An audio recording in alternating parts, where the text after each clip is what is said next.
What is going on, ladies and gentlemen? Welcome back to Auto Auction Rebuilds. Today we're back with my 1987 Buick Grand National that, for whatever reason, just doesn't want to run. We're going to get into it today. I bought a special diagnostic scanner from the olden days, back in the 80s and 90s. We're going to try to hook it up and see if we can read some codes, maybe figure out what's going on with this thing so that we can properly diagnose it and fix it. So here she is, my new to me 1987 Buick Grand National. And yes, I know the wheels are not the right wheels for it.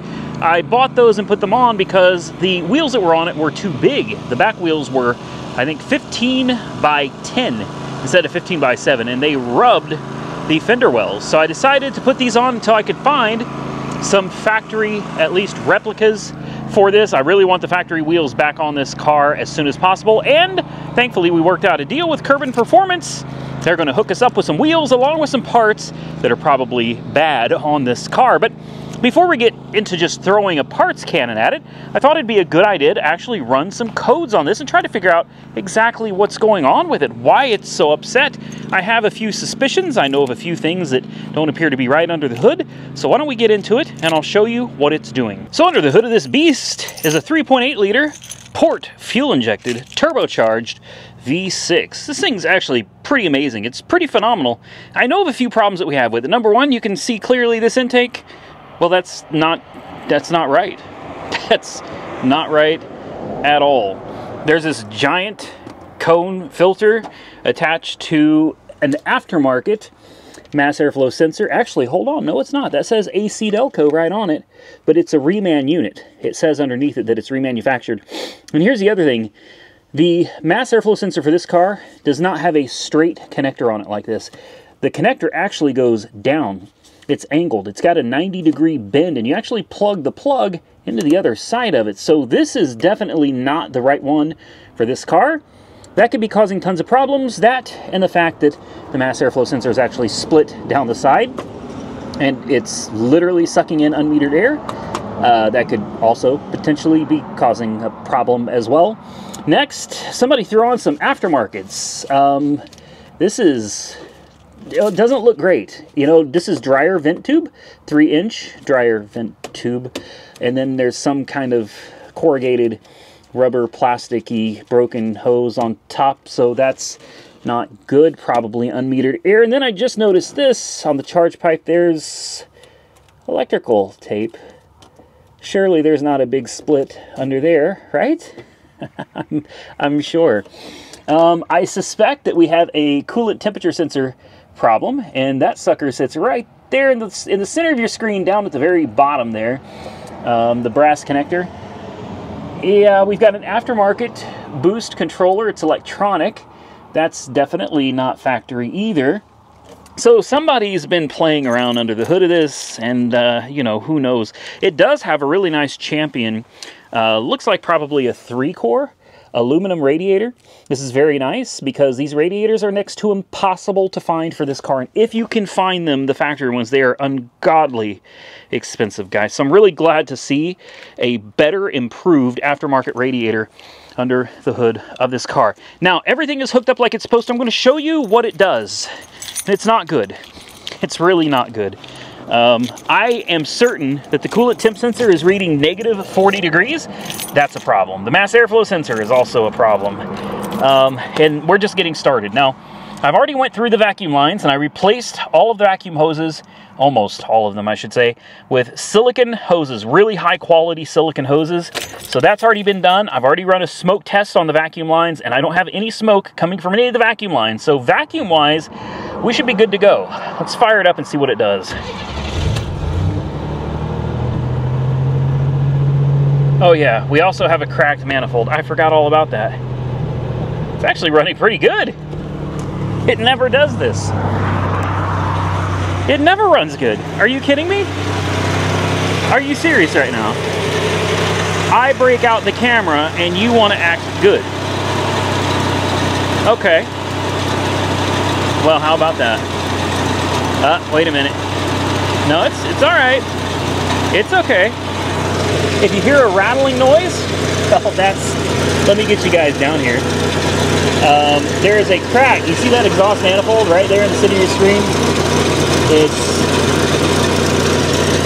It's literally cracked. come right in half. So the passenger side manifold has got to be replaced. There's no way it can build boost like that.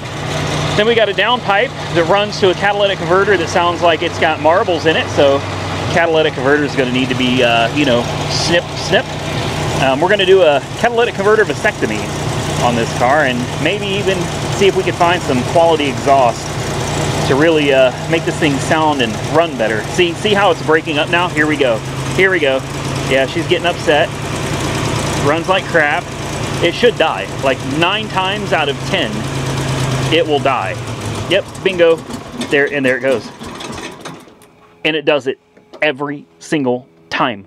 Now, we also went through and we put, I think, platinum or maybe even iridium plugs in it. We gapped them to 35 thousandths. We put 8mm, very high quality spark plug wires on this as well. I've run, man, I don't know, a couple 100 miles through this car. Here's the thing.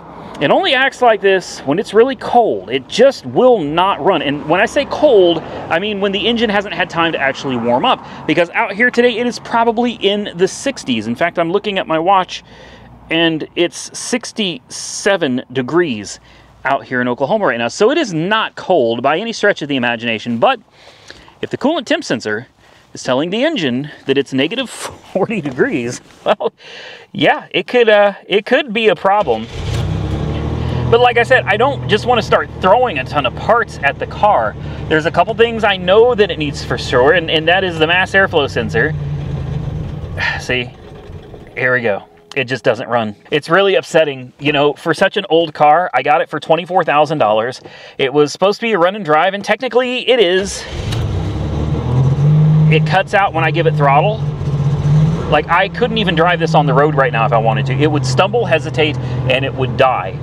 And it's really frustrating for me because, like, $24,000 is a lot of money. I think most people would agree. $24,000 is a lot of money. And for a car that's barely running, well, that's a little disappointing. Come on. That's a little disappointing. So I need to get it to stay running. If I can. I need to get it to stay running. And if I can get it to run, we can plug in my diagnostic tool because it actually wants the car running. We can plug in the diagnostic computer to it, my 80s/90s diagnostic computer. Is it gonna run? Please? Please? Yes? Yes. We got it. Oh, and my window died. Yeah, this just happened. I know it's not a big deal. It's just it's like rubbing salt on a wound, you know? It's frustrating because now that's something else that I get to deal with. So let me show you this awesome computer that I bought off of eBay. Here she is, the Monitor 2000 by OTC. Some of you probably remember this. This is a similar product to the Tech 2 that GM used to have back in the old days. You got the membrane buttons, those really weird, I don't know. We have a cartridge that is a 3-in-1 for GM, Chrysler, Ford, and it goes all the way up to 1989. Now we're going to plug this in. The cigarette lighter in the Buick does not work. So we're going to use these bad boys, and we're going to jump it off of my Noco 4250A. What is it, a GB 155? Let me show you how we're going to plug this into the car, because believe it or not, there is an OBD port. I almost said OBD2. There is no OBD2 on an 87. But it does have an onboard diagnostic port. And I'm going to show you how this works. This is very simple, very similar to an OBD2 port. You simply plug this in, and then you plug this in, you enter some information, and hopefully you find out what's wrong with it. Now, I also set the throttle position sensor, and I reset the idle air control valve on this last time too, and none of that has done any good to make this thing run any better. So here's the OBD port right there. It's nice. You got to make sure it's firmly plugged in, and it is. Now we need to hook these up to my booster pack, and then we should be able to start pulling codes. And I know what you're thinking, Randy, these old GMs, you can simply jumper the AB connector with a wire. Haha, I'm ahead of you. That's great, but that only applies, come on, don't do this. And I replaced the fuel filter too. That only applies if you have a check engine light. And the check engine light works on this car, but there is no check engine light. So what we need to do is actually scroll through the different parameters of this computer to find out what is doing what so that we can figure out what's actually wrong. All right, here we go. Press 1 for GM. Well, easy enough. General Motors, there we go. 1981 to 1989. Enter model year 87, and then we'll hit enter. Enter VIN number. Well, this is a port fuel injected 3.8 liter, so the VIN number is going to be 7. Hit enter. Select engine size. Press 1 for 5.4, 2 for 3.8. Simple enough. Uh-oh. Well, this is no good. We should be able to scroll right here. This is your coolant temp sensor, and you can see it barely flashes -40. Look right here, watch. -40, and then it says no data. There's also no lights on either side of this OTC. There's supposed to be a ton of lights on either side. Now, I tested this device to make sure it works, and I tested it on my 1987 Monte Carlo SS, and it works perfectly on the 87 Monte Carlo SS. But for some reason, it seems like we're having an issue getting any data from the onboard computer of this. Like, it's just no data, no data. But it seems like for a split second, it gives you the data. Just for a second, and then it comes back and it says no data. It does not do this on my 87 Monte Carlo SS. I don't understand it. I think this car has got something very wrong with it, guys. Do you see right here? I have lights now, but do you know how I got these lights? We have AC, lean, and open. I got these lights by telling it this was a 1987 Oldsmobile with a 5.0. Mode 1. Oh, suddenly we have access to the computer.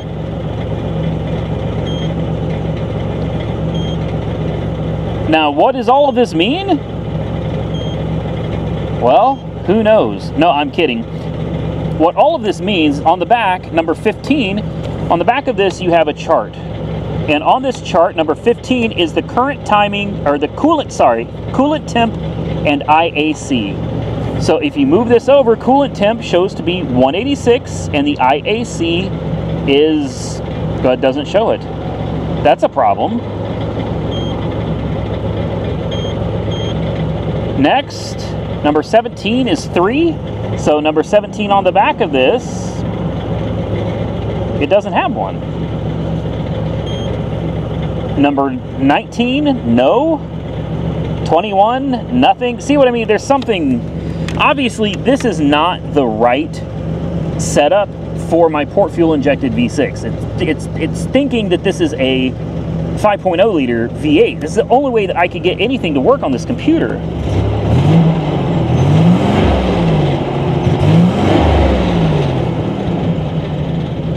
Yeah, I don't know, guys. Something is wrong. I'm wondering if maybe somehow the chip in this is not right. Does it have the wrong chip? Does it have the wrong computer? Something just doesn't seem to be right with this. We're finally getting somewhere. I'm on number 3, which is the prom ID. And as you can see, we have lights now. Things are actually working. I had to tell it was a 2.8 liter V6 by Pontiac, port fuel injected. And now it all works. It says we have 3 codes. Code number 15, 34, 44. So now we got to look up 15, 34, 44 and figure out what they are. Well, a quick search on Google shows code 15 is an engine coolant temperature sensor error, low temp indicated. Well, guess what? I had a feeling that was already the problem, so I ordered one. Thanks to Kerbin Performance, we have a new coolant temperature sensor.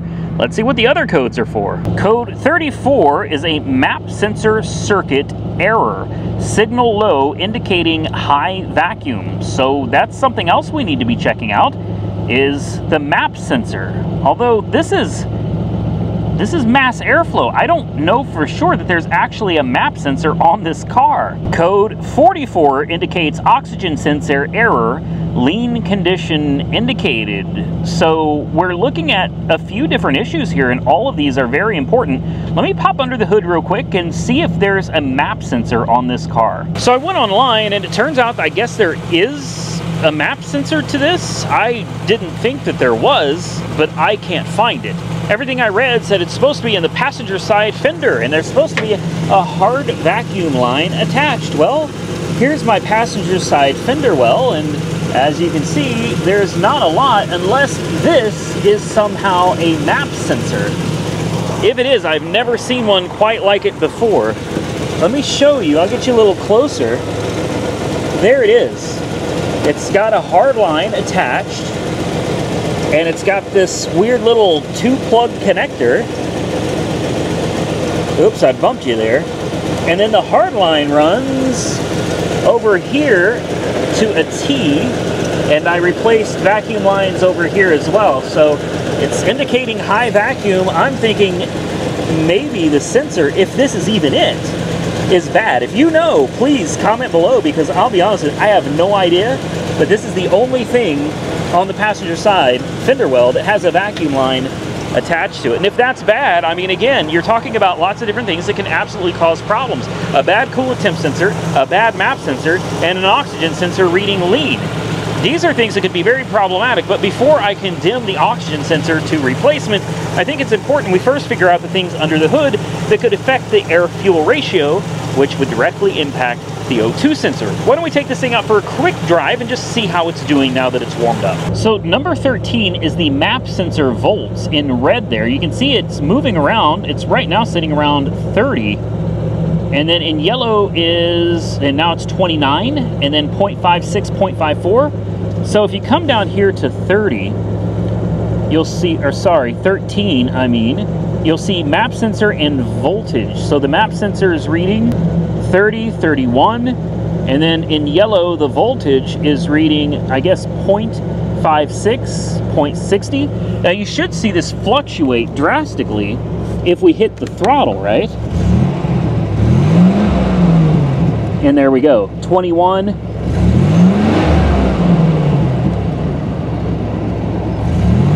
$75. So it looks like the map sensor may actually be working. This is very slow. Remember, this is not CAN bus, guys. This is OBD1. So when you hit the accelerator, you have to wait a couple seconds to see what was actually going on. I'm going to run through a few more codes on this and just try to figure out what everything is doing. For example, this is my coolant temp sensor. It says that the coolant temp is 88 degrees.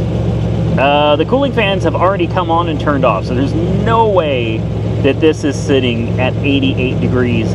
The IAC is showing 008. Let's hit the throttle and see if that...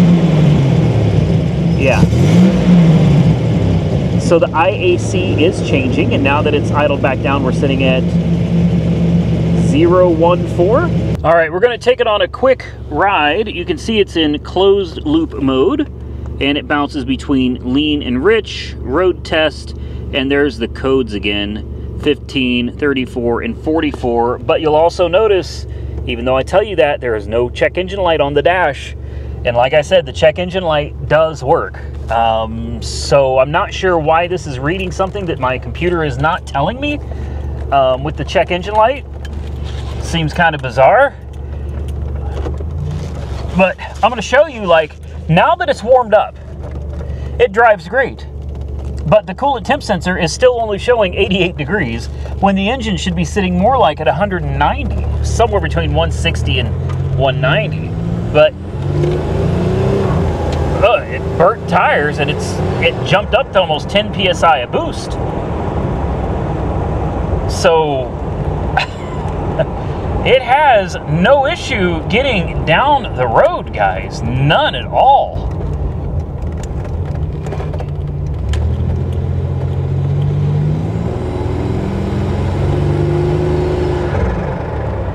You can hear it build boost. You know, the problem is, though, with that broken manifold, it can't build more than about 10 psi. Occasionally I've seen it spike to maybe 12, but not for long before it backs off. You know, that manifold's got a big crack in it, and that's a big problem for building boost. So as you can see,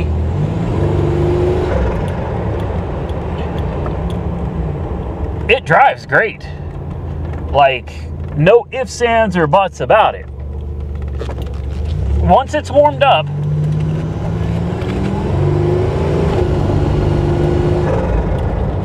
Yeah.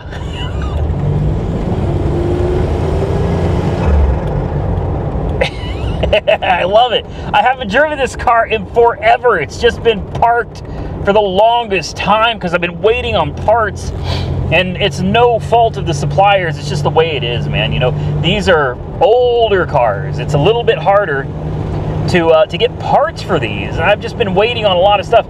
We do have some parts in the shop that I think are going to go a long way to helping to bring this thing back to life, and I really hope that it does. We do have a new coolant temp sensor. We do have a new mass airflow sensor, an LS1 MAF with the MAF translator. We have the ScanMaster 2.1, and that can give us as close to live data feed as we're going to find. Let's try and turn this thing around here. There we go.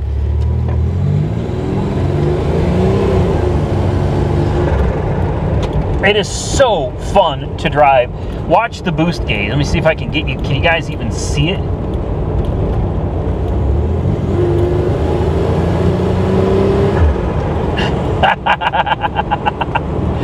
Oh man, it's a phenomenal car to drive. If you've never driven a Grand National, I'm telling you, you're missing out. I know it seems crazy because it's just a V6. And you're right, it is just a V6, but I'm telling you, man, it's a really, really, really fun V6, guys. When this thing gets into boost,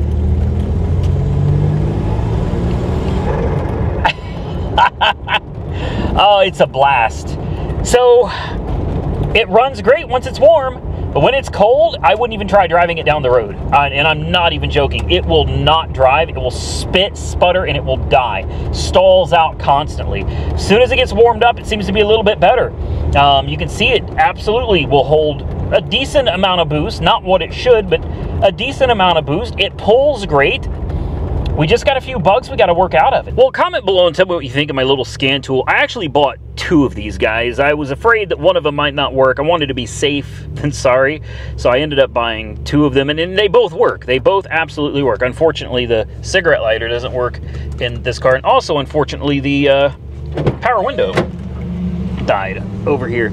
So it runs relatively good. Idle's pretty good. It sounds decent. It really does. It actually idles pretty good right now as well.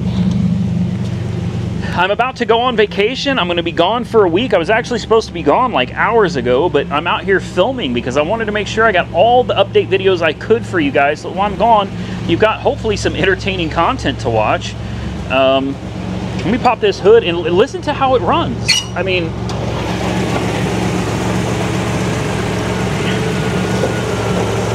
not half bad. It actually idles pretty decent.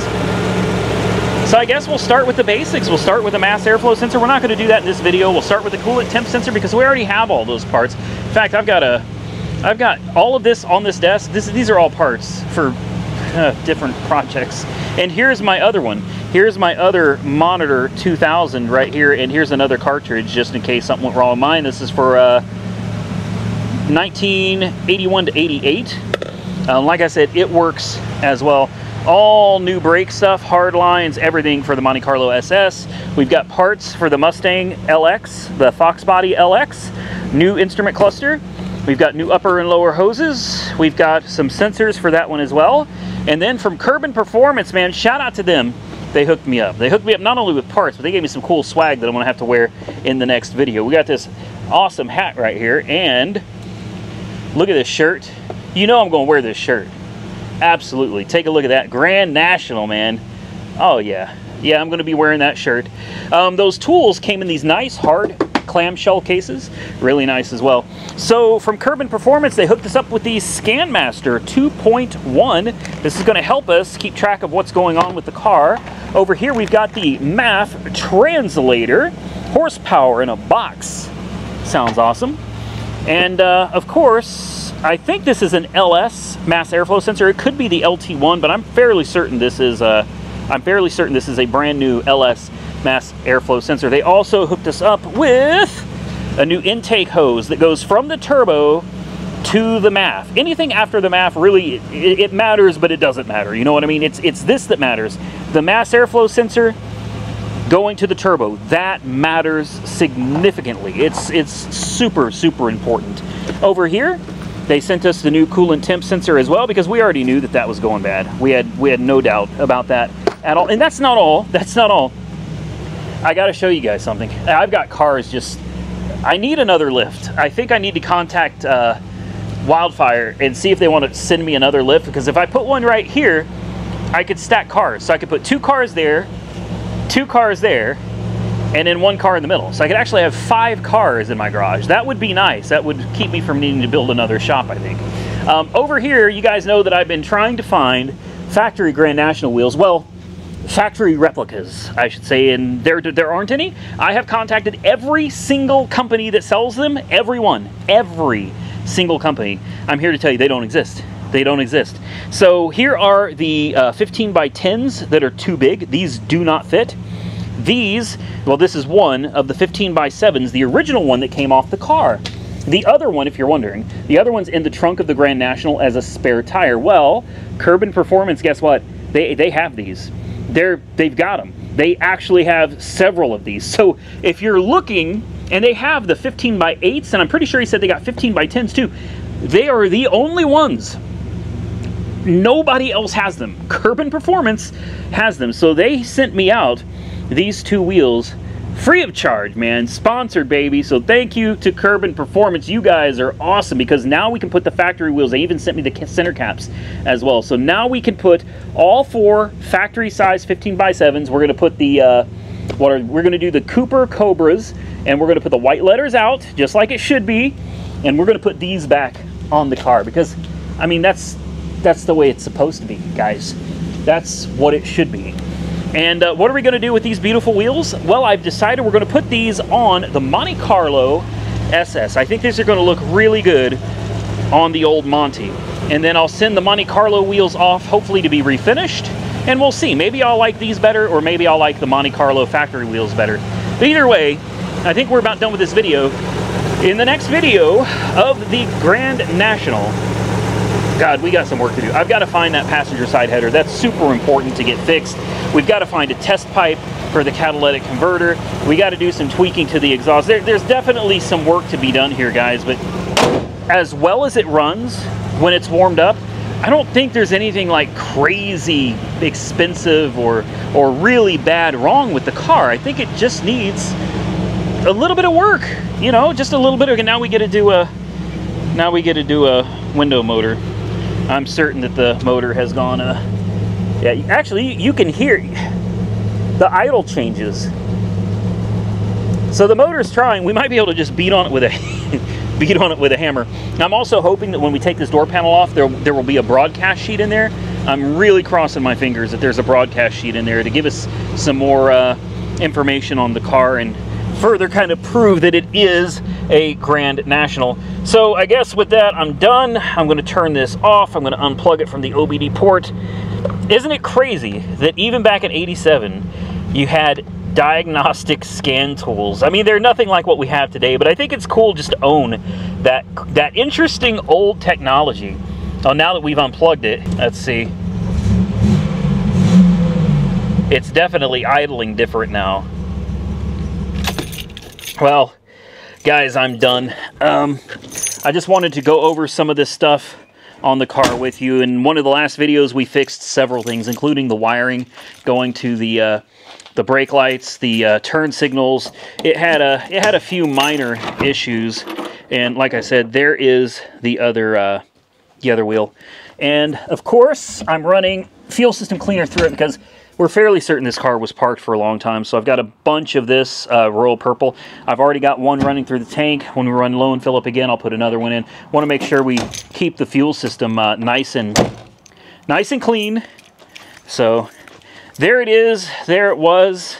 I think now, guys, I can officially go on vacation. With that said, ladies and gentlemen, I hope you enjoyed today's video. If you did, hit the thumbs up button. Definitely let me know. Drop your comments below and consider subscribing to the channel because I've got a lot of cars and I've got even more coming to keep you guys entertained. Thank you all so much for watching. Till next time, stay safe out there, everybody. I look forward to seeing you all again very soon in the next one.